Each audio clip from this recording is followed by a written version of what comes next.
ಆತ್ಮೀಯ ಬಂಧುಗಳೇ, ಶ್ರೀಮದ್ ಭಾಗವತಂ ಸ್ಕಂದ 3 ಅಧ್ಯಾಯ 4 ವಿದುರ ಮೈತ್ರೇಯರ ಸಮಾಗಮ. ಇದರಿಂದ ಇವತ್ತು 25ನೇ ಶ್ಲೋಕವನ್ನ ತಿಳ್ಕೊಳ್ಳೋಣ. ಶ್ಲೋಕ 25. ವಿದುರ ಉವಾಚ ಜ್ಞಾನಂ ಪರಂ ಸ್ವಾತ್ಮರಃ ಪ್ರಕಾಶಂ ಯದಾಹ ಯೋಗೇಶ್ವರ ಈಶ್ವರಸ್ತೆ ವಕ್ತುಂ ಭವಾನ್ನೋರ್ಹತಿ ಯದ್ಧಿ ವಿಷ್ಣೋರ್ಭೃತ್ಯಾ ಸ್ವಭೃತ್ಯಾರ್ಥ ಕೃತಶ್ಚರಂತಿ. ಅನುವಾದ. ವಿದುರನು ಹೇಳಿದನು, ಉದ್ಧವನೇ, ಪ್ರಭು ವಿಷ್ಣುವಿನ ಸೇವಕರು ಇತರರ ಸೇವೆಯ ಸಲುವಾಗಿ ಸಂಚರಿಸುತ್ತಾರೆ. ನೀನು ಸ್ವಯಂ ಭಗವಂತನಿಂದ ತಿಳುವಳಿಕೆ ಪಡೆದ ಆತ್ಮಜ್ಞಾನವನ್ನು ದಯವಿಟ್ಟು ವಿವರಿಸು, ಅದು ಅತ್ಯಂತ ಯೋಗ್ಯವೆನಿಸುತ್ತದೆ. ಇದು ಶ್ಲೋಕ ಮತ್ತೆ ಅದರ ಅನುವಾದ. ಈಗ ಭಾವಾರ್ಥದ ಮೂಲಕ ನಾವು ಇದರ ಅರ್ಥವನ್ನ ತಿಳ್ಕೊಳ್ಳೋದಕ್ಕೆ ಪ್ರಯತ್ನ ಮಾಡೋಣ. ಓದ ಭಾಗದಲ್ಲಿ ನಾವೇನ್ ತಿಳ್ಕೊಂಡ್ವಿ? ಶುಕಮುನಿಗಳು ಹೇಳ್ತಾರೆ, ವಿದುರ ಉದ್ಧವನಿಂದ ಎಲ್ಲ ಮಿತ್ರರು ಮತ್ತೆ ಬಂಧುಗಳು ಎಲ್ಲರೂ ಕೂಡ ಸರ್ವನಾಶ ಆಗ್ತಾರೆ ಅನ್ನುವಂಥ ವಿಷಯವನ್ನ ಕೇಳಿದಾಗ ಅವನಿಗೆ ತಡ್ಕೊಳ್ಳೋಕ್ಕಾಗಲಿಲ್ಲ. ಅಷ್ಟೊಂದು ಶೋಕ ಅದೆಲ್ಲ ಬರತ್ತಾದರೂ ಕೂಡ ಅವನಿಗೆ ದಿವ್ಯ ಜ್ಞಾನ ಇರೋ ಕಾರಣದಿಂದ ಅವನು ತನ್ನನ್ನು ತಾನು ಸಂಭಾಳಿಸ್ಕೊಳ್ತಾನೆ. ಮತ್ತೆ ಭಕ್ತರಲ್ಲಿ ಉದ್ಧವ ತುಂಬಾ ಎತ್ತರದ ಮಟ್ಟದಲ್ಲಿರೋನು, ಅಂತರಂಗದ ಮತ್ತೆ ಮುಖ್ಯ ಭಕ್ತನಾಗಿದ್ದ. ಸೊ ಅವನು ಹೋಗ್ತಾ ಇರ್ಬೇಕಾದ್ರೆ ವಿದುರ ಸ್ನೇಹ ಮತ್ತೆ ವಿಶ್ವಾಸದಿಂದ ಅವನಿಗೆ ಪ್ರಶ್ನೆಯನ್ನ ಮಾಡ್ತಾನೆ.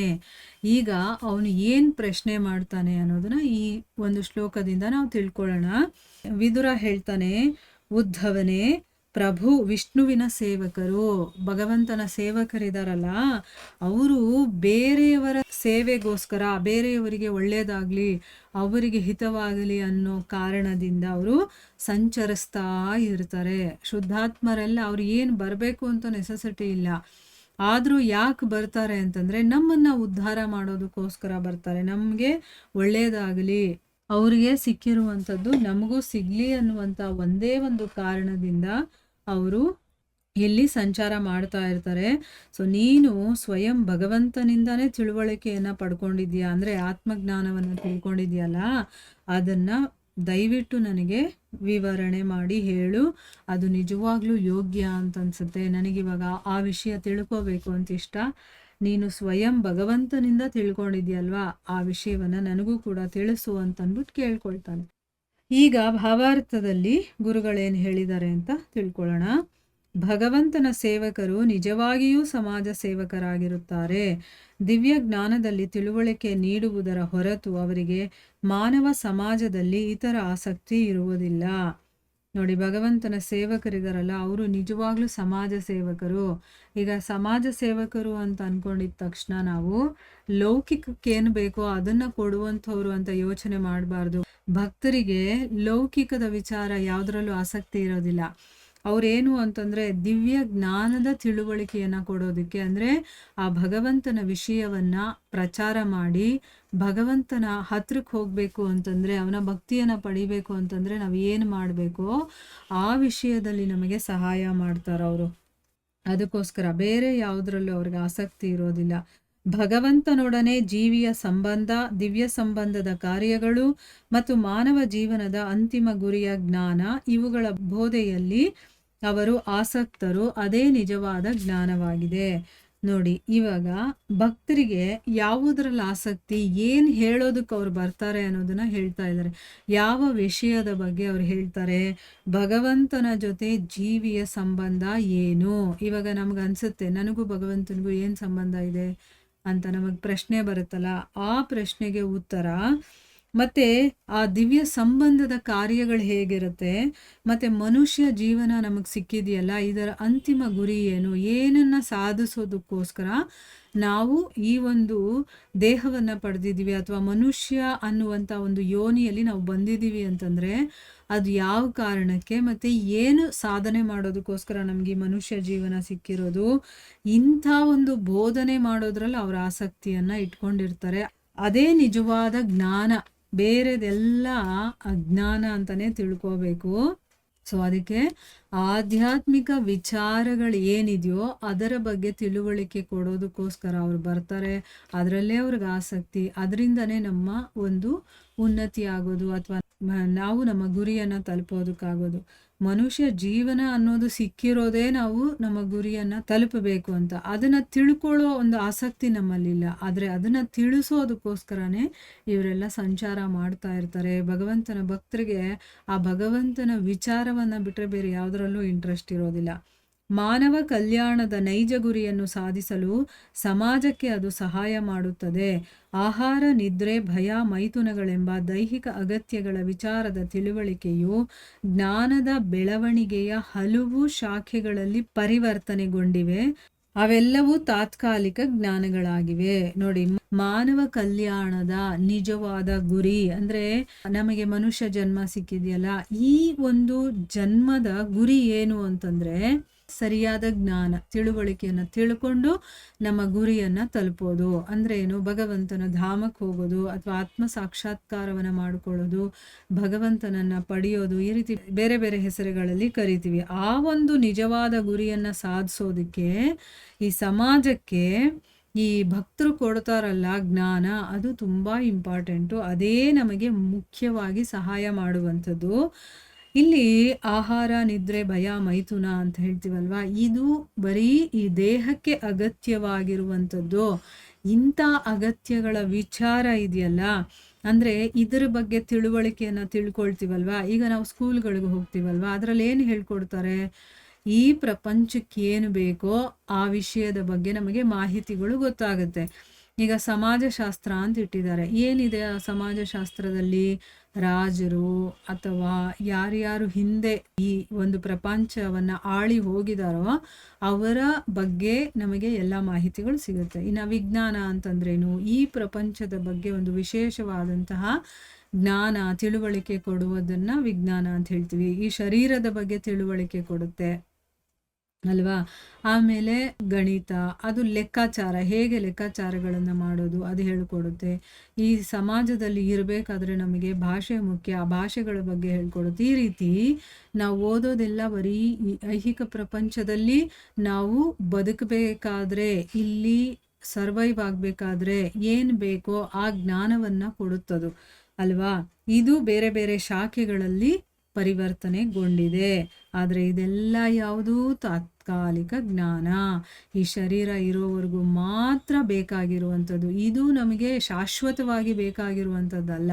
ಶಾಶ್ವತ ಜ್ಞಾನನೇ ಬೇರೆ ಇದೆ, ಆದರೆ ಅದನ್ನ ನಮ್ಮ ಶಾಲೆಗಳಲ್ಲಿ ಹೇಳ್ಕೊಡೋದಿಲ್ಲ. ಅದನ್ನೂ ಹೇಳ್ಕೊಡ್ಬೇಕು.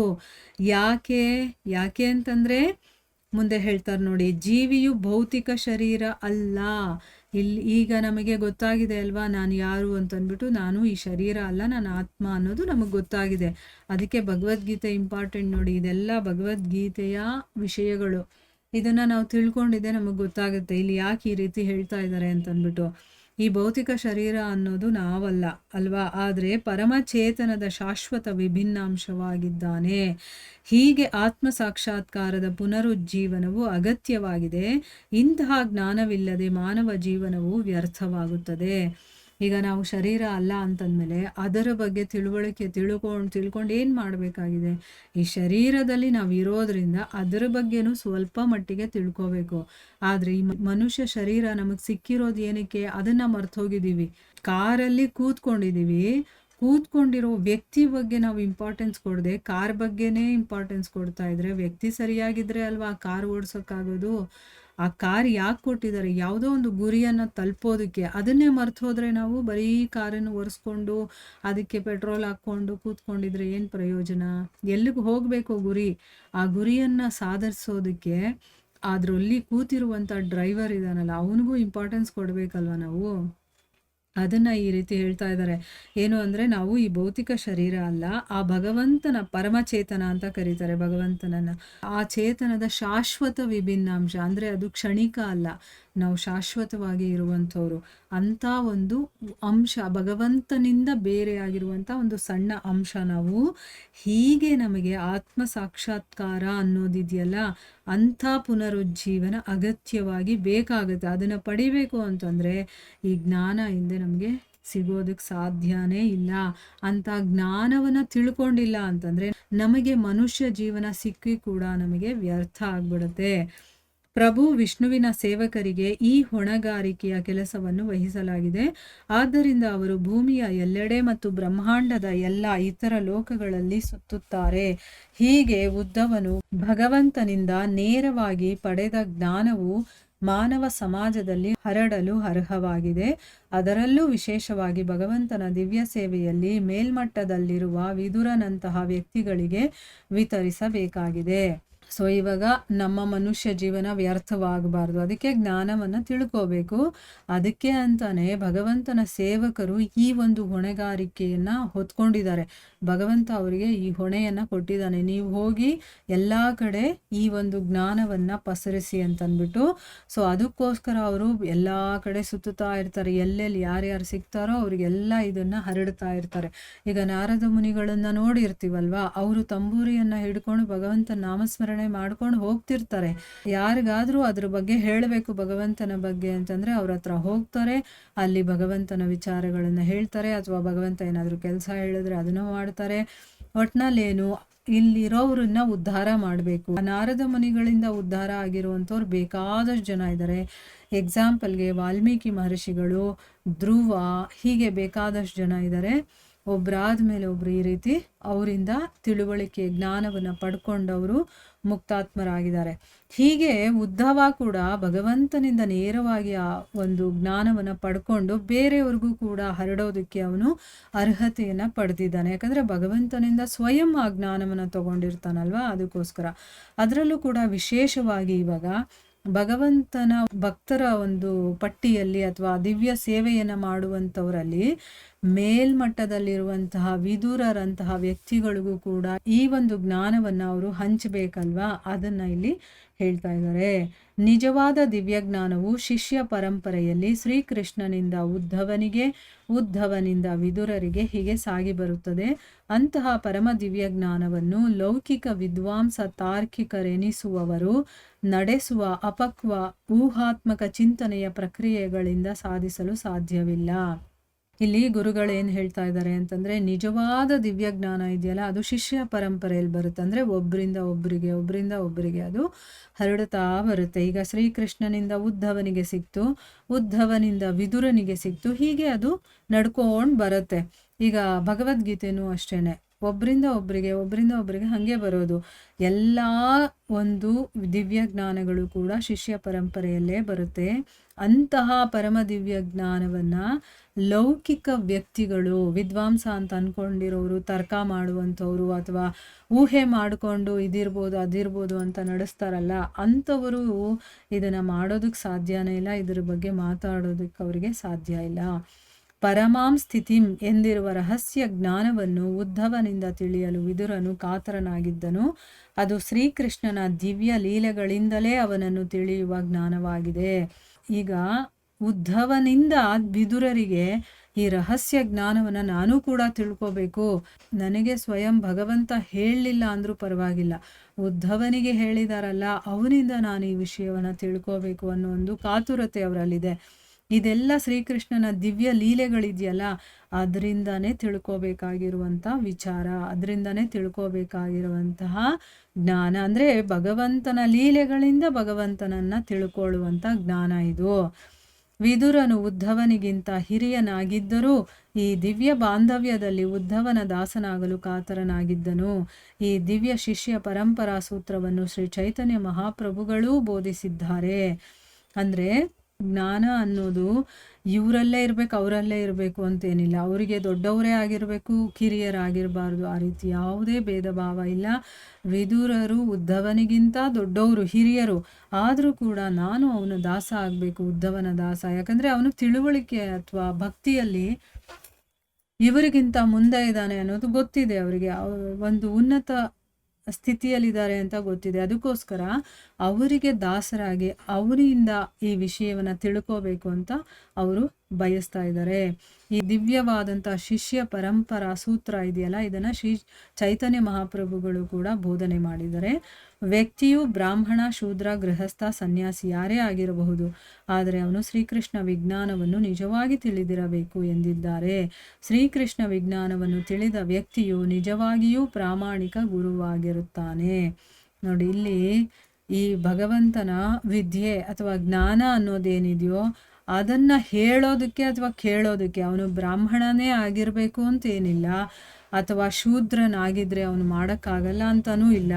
ಅವನು ಬ್ರಾಹ್ಮಣನೇ ಆಗಿರಲಿ, ಗೃಹಸ್ಥನೇ ಆಗಿರಲಿ, ಶೂದ್ರನೇ ಆಗಿರಲಿ, ಸನ್ಯಾಸಿನೇ ಆಗಿರ್ಬೋದು, ಯಾರಾದರೂ ಆಗಿರಲಿ. ಆದರೆ ಅವನು ಆ ಭಗವಂತನ ಬಗ್ಗೆ ಅಥವಾ ಅವನ ವಿಜ್ಞಾನದ ಬಗ್ಗೆ ಚೆನ್ನಾಗಿ ತಿಳ್ಕೊಂಡಿರಬೇಕು ಅಷ್ಟೇ. ಆ ರೀತಿ ತಿಳ್ಕೊಂಡಿದ್ರೆ ಅವನು ಶೂದ್ರನಾಗಿದ್ದರೂ ಕೂಡ ಬೇರೆಯವರಿಗೆ ಅವನು ಉಪದೇಶವನ್ನು ಮಾಡಬಹುದು ಅಥವಾ ಆ ಗುರುವಿನ ಸ್ಥಾನವನ್ನು ಅವನು ಪಡ್ಕೋಬೋದು.